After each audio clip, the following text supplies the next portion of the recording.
I'd like to make the probably unpopular case that the most important issue we're ignoring at our peril is the Federation itself, the structures, processes, and relationships that bind us together as a country.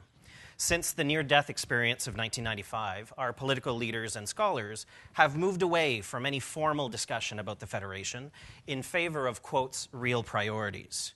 The result has been a gradual but constant decline in our efforts to understand our country. As leaders and scholars, we're simply not keeping up with the changes occurring on the ground. By almost any meaningful measure, we're not the same country we were a few decades ago. Our economy is more open to the world and draws its strengths from different regions and different sectors. Our people are older, more diverse, more urban, and our provinces and territories have different relationships with Ottawa and with each other.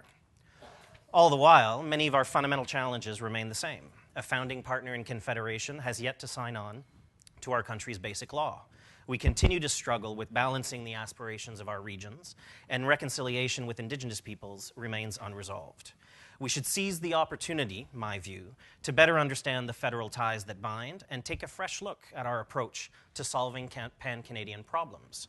Is the Council of the Federation now a permanent feature of the architecture of federal Canada? Is it doing what we hoped it would do when we created it? How do we make decisions on energy or climate change that are in the national interest? What's the right process to ensure we take a whole-of-country view on these complex policy problems? How should we bring together reconciliation and known conventional intergovernmental processes? As these critical issues continue to evolve and new and recurring challenges to our federal arrangements emerge, the research capacity required to resolve them is largely stalled. Not enough is being done to ensure we have the data and the knowledge at the ready when debates about our federal arrangements or the Federation itself inevitably occur. As a case in point, from right here in our own province, let's go back to the early winter 2014, at the start of the provincial election campaign, when a Parti Québécois victory seemed probable and a majority a very real possibility.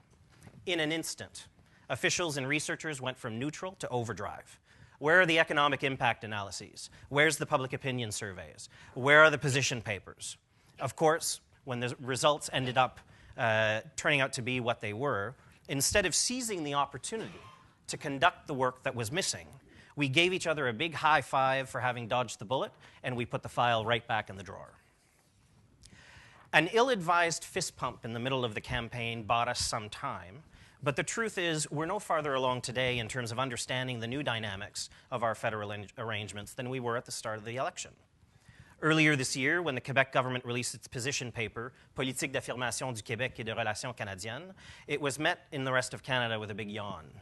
The collective eye roll from the pundit class was so pronounced you could almost hear it. As a country, we spent our sesquicentennial year celebrating almost everything but Confederation itself.